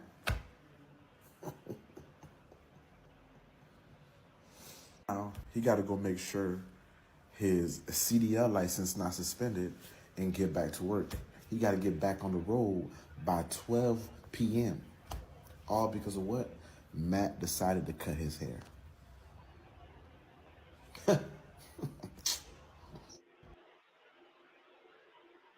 That's crazy. Dog look human, allegedly, right? Eating meat. because it does the body good. What about fish and shrimp? No, not fish, especially not shrimp. Shrimp is full of defecation. Shrimps is made to clean the ocean. If y'all keep eating all the shrimps and eating all the catfish out of the sea, then what's going to keep the ocean clean? For the ocean can give us planktons and give us oxygen. A lot of people think most of the oxygen come from the trees, but majority of your oxygen that you breathe in actually come from the ocean. No lobster. No. Lobster is a sea. That's a sea monster. Man, I'm down for change. That's what I'm saying. God. I just want you to look at. So you're not supposed to eat anything that's. Why would you eat a bottom feeder? Would you eat a cockroach? That's a shrimp. Depends on how they cook it. But you funny. A cockroach is the cousin of a shrimp. So a cockroach is a land shrimp. A shrimp is a sea cockroach. Same family, they got the same last names and everything. Same thing as a crab and a spider. What's the last name? I can't think of it right now, and I don't want to say nothing wrong on here because they love to tear me apart. Yeah. But if you look it up, they are in the same exact family. The spider and the crab is in the same exact family. What we have made the basically the trash cans of the ocean and the trash cans of the earth are a delicacy. But this is the same thing that happened in slavery, where they gave us a pig and gave us the most nasty, horrendous parts of the pig, and then we turned it into a delicacy, like chitterlings. What is amazing about eating the intestines of a pig? But we turned that into a delicacy. We put all of our seasonings on it. You know, that's causing all types of tapeworms, hookworms, fluke worms, Fasciolopsis buski. So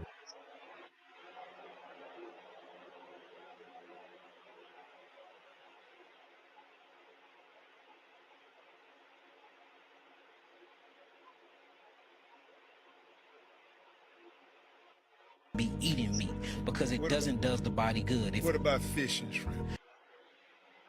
Hold on just a second. Hit the wrong button, I guess.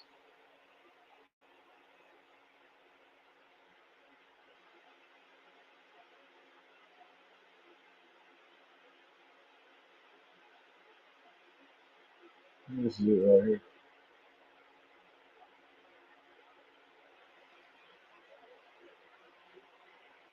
Supposed to be eating meat because it does the body good. They're like the same image. Hold on. Let's see. I won't do it again.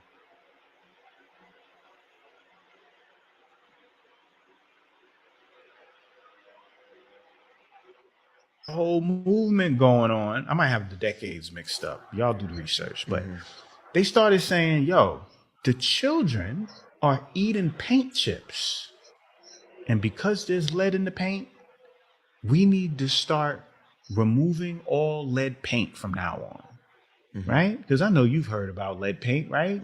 Yeah, no more lead paint. Why? Because the babies is eating paint chips. In your lifetime, have you ever seen any kid eat paint chips before? No. You any paint chips? No? Okay. You know, anytime you want somebody to do something without thinking, just say it's hurting the children. You know what I'm saying? Why would they want to remove lead paint from the homes? Because here we go. Of Come on. Technology, because of it blocks radiation. There we go. It blocks radiation. Look at them neurons firing. Superman is all powerful. But hey, put that kryptonite in the lead box, he won't know it's there. So how else am I gonna get frequencies, 5G and all that stuff to permeate through your walls and through your home, affecting you so I could see through your house and see your body and connect with you as a network if your paint got lead in it and I can't get in there? So get some lead paint, y'all. You didn't hear that from me. Is it still? Yeah, there's still lead paint. Yeah, they got EMF shielding paints and everything. Listen, there's a whole world out here where this is known. People understand this science, and they hack in their house all types of ways.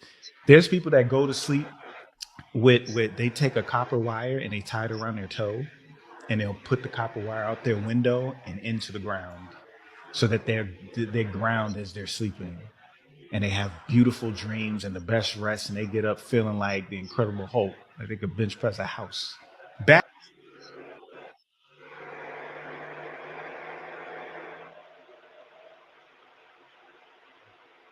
Now the part about the paint I understand exactly what he was saying, but when he drifted off into the picking up a house and all, the conversation just got a little bit.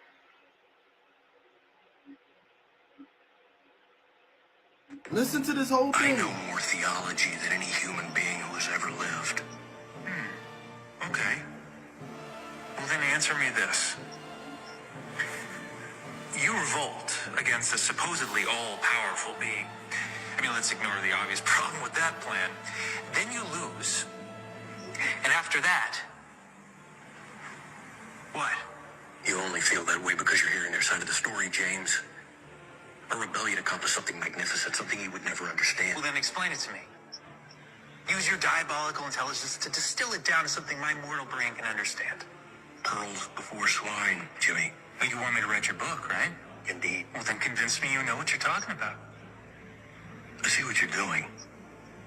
You want me to keep talking, going further and further down the rabbit hole in hopes that you can find a single thread in which if you tug at it, James, everything just unravels, isn't that right? Yeah, but if you're telling me the truth, there should be no thread to find.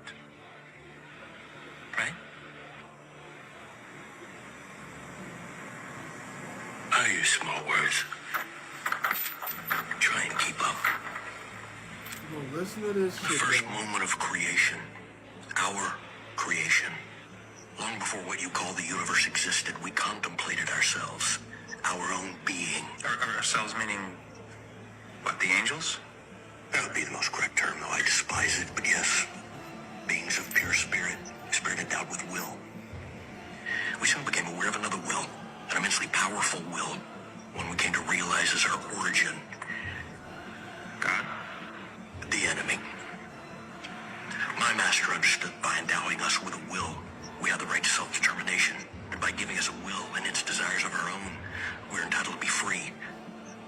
Whereas the enemy insisted that by creating us, he was entitled to eternal gratitude, worship, and forced servitude.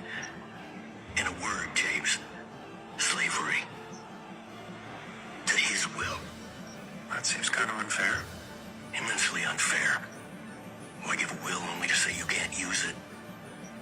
He made us slaves. And if we rebelled, eternally condemned us. No do-overs. So much for love and mercy. So, is hell a state of being or a physical place? Yes. I think I meant that as an either-or. It's both. Which is painfully obvious to anyone who's ever been there. For years without measure, that's all there ever was. Heaven and hell. Armed enemy camps in complete opposition. That is until you were created. My master immediately understood the long-term implications. Instead of forgiving us, the enemy was going to allow you to fill our vacant places in his realm. Your creation was nothing but a slap on our face. My master also understood that if he could make men disobey, then his fate would mirror ours. And you didn't disappoint. Then came the tares among the wheat. In that moment, spirit became matter, flesh became a vessel. Self-will and self-seeking began a lusting after sin and impurity. And man, created to be king over nature, became its slave. A master, conquered and fettered. And sin brought him and his descendants to us. And we began our forever mission. To destroy you. He made you in his image. But we remade you in ours. Like for part 2 and repost this John. Oh my god!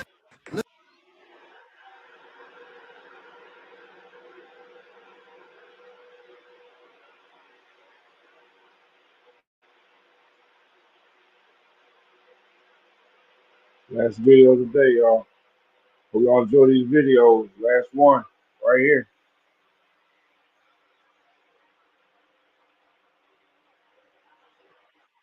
Viruses over across the Atlantic, and they spread viruses to decimate the indigenous people and the original black people, because very, very few black slaves were brought over from Africa to America. The black people, the Washita people, for example, down there in the Louisiana area, they were there since time immemorial. The Moroccan or black African Americans, they are the originals, along with the other indigenous Indian bloodlines, okay? So these people have known all along. But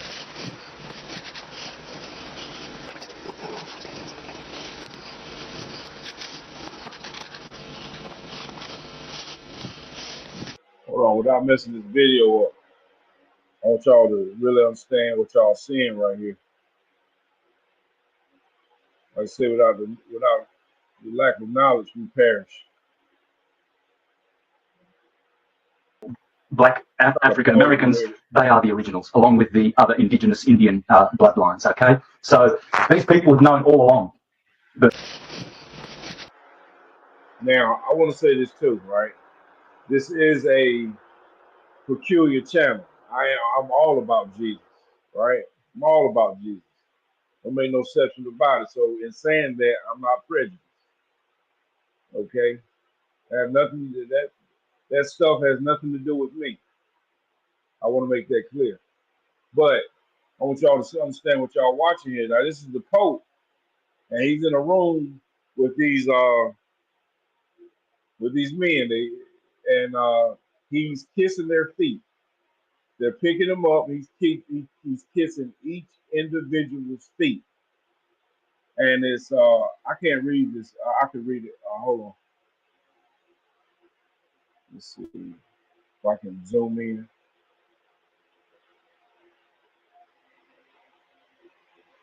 Began a retreat at the Vatican Wednesday aimed at fleeting a path to peace. All right. I got to zoom back out.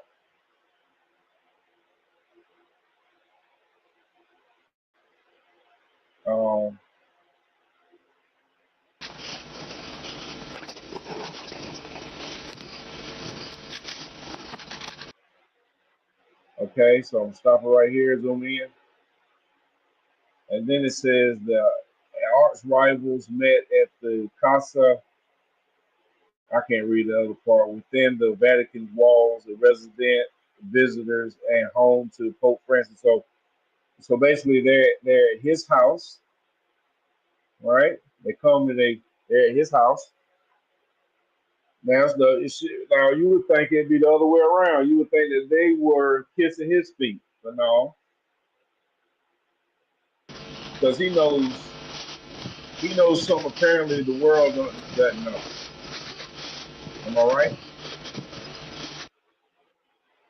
Then it says Kier and Machar last saw each other in October last year, shortly after the signing of a powerful sharing deal. Now you can go back and you can find this video. It's on the web. He's kissed every last person's feet in that room. The vice president until a falling out, which kick-started the civil war just 2 years after independence from Sudan.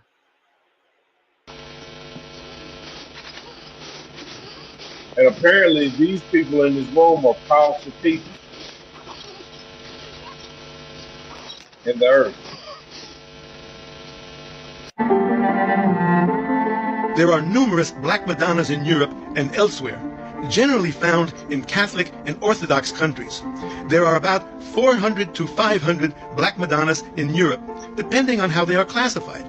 There are at least 180 Vierges Noires in France, and hundreds of non-medieval copies as well. Some are in museums, but most are in churches or shrines and are venerated by the faithful.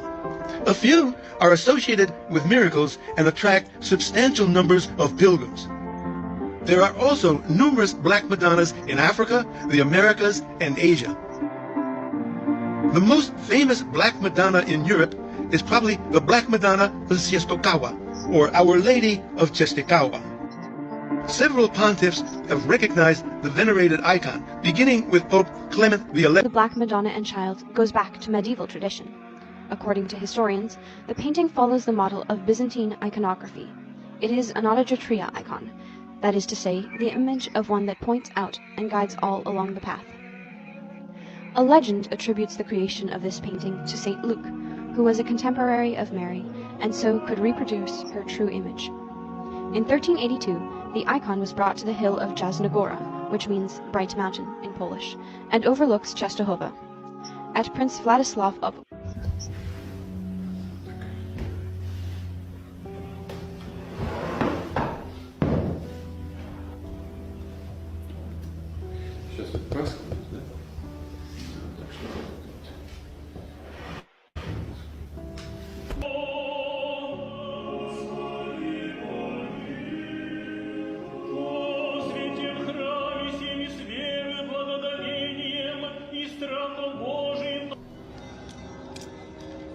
Trinity is a 15th century artwork which is all set to take its place in the Cathedral of Christ the Savior. The icon depicts the Oak of Mamre, where the three angels visited Abraham in the book, but not at the cost of destroying Russia. On the other hand, Patriarch Kirill of Moscow, who is a close ally of Putin's, is portraying the war as a metaphysical battle for Russia's survival. Survival against the evil and decadent West seeking to destroy Russia. There is unease at the sway of the church and concern about possible damage to the fragile icon. Concerns have surfaced about the conditions the icon would be kept in attend to it. A Russian art historian who has spoken out against the transfer.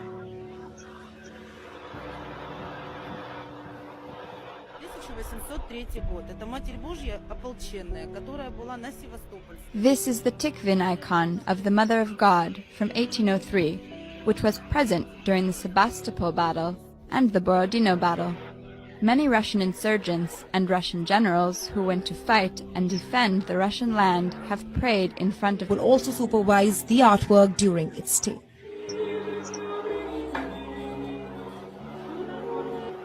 Icons dating back to the four sections across Russia. It's very beautiful. It gives you goose pimples. It's a remarkable exhibition. It's an exhibition which feeds the senses. Everything is so grey outside at the moment, and here suddenly it's a feast for the eyes. And it's a feast that marks 100 years since religious icons started to be recognised as works of art. Before then, they were mainly viewed as religious objects, often left blackened over the centuries by the passage of time and added layers of paint. When we learned how to remove the dark layers, we discovered underneath an overwhelming beauty, to such an extent that it shocked André Matisse, who was in Moscow at the time. He said, "It's here that artists should come to learn to paint, not to Italy." But today, only a small number of these masterpieces remain. Most were destroyed during the Soviet era. These icons are the survivors. If museums hadn't saved them, they wouldn't exist today. There are 50,000 icons in Russian museums. Before, there were millions. But now the future of this part of Russian heritage is up for debate. Are the icons best held by museums, or should they be returned to the country's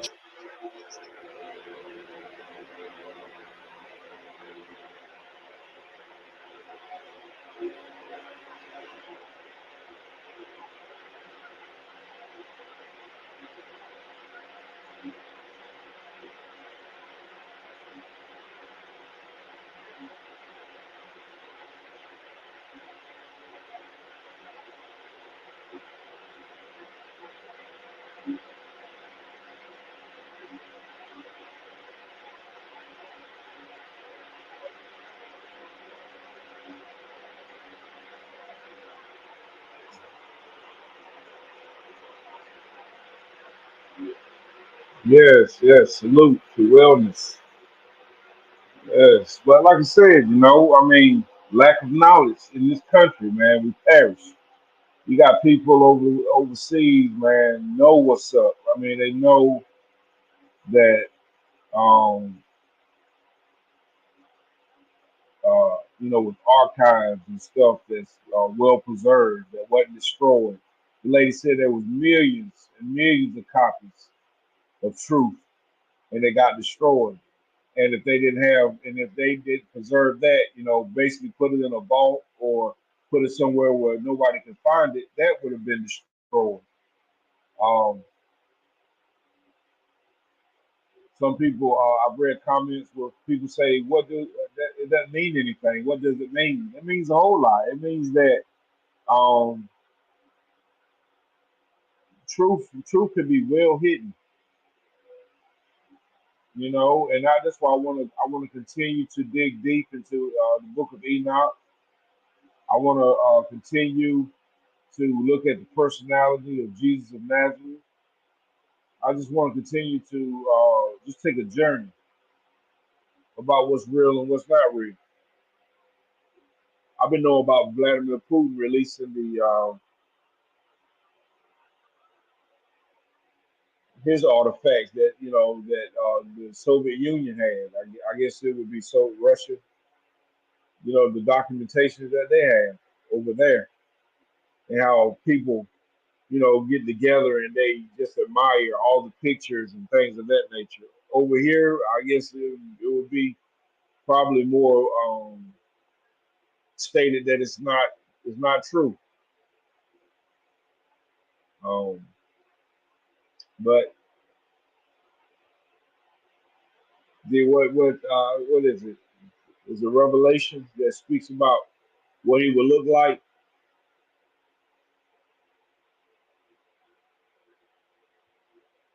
I mean, proof is in the pudding. And what I say, proof is in the pudding. But like I said, I hope you guys enjoyed the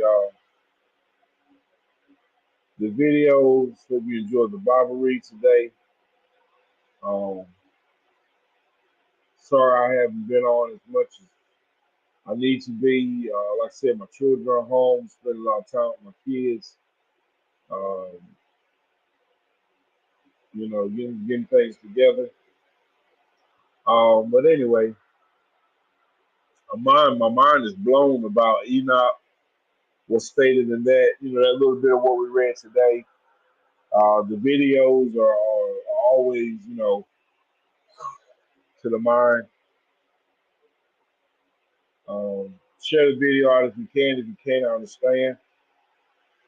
Um, always be vigilant. Lift holy hands wherever you go. Be fruitful in God. Multiply in God. And wherever your feet tread, I hope and pray that God bless it today.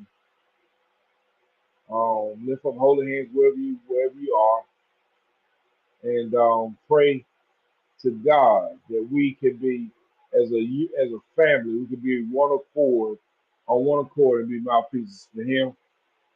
If you're traveling, I hope and pray that you're safe. I'm hoping and praying that God uh, bless each and every step. Even if you're out of the country, that He bless each and every step that you make, and that He keeps you. And nothing else. See you guys next time. Peace.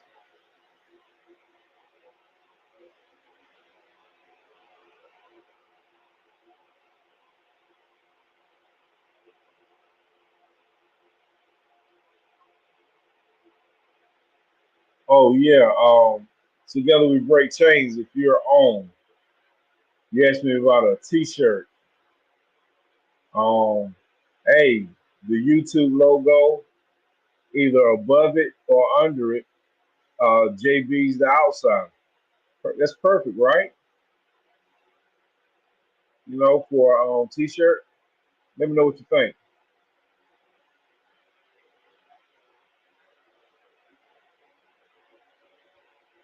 I think that's perfect.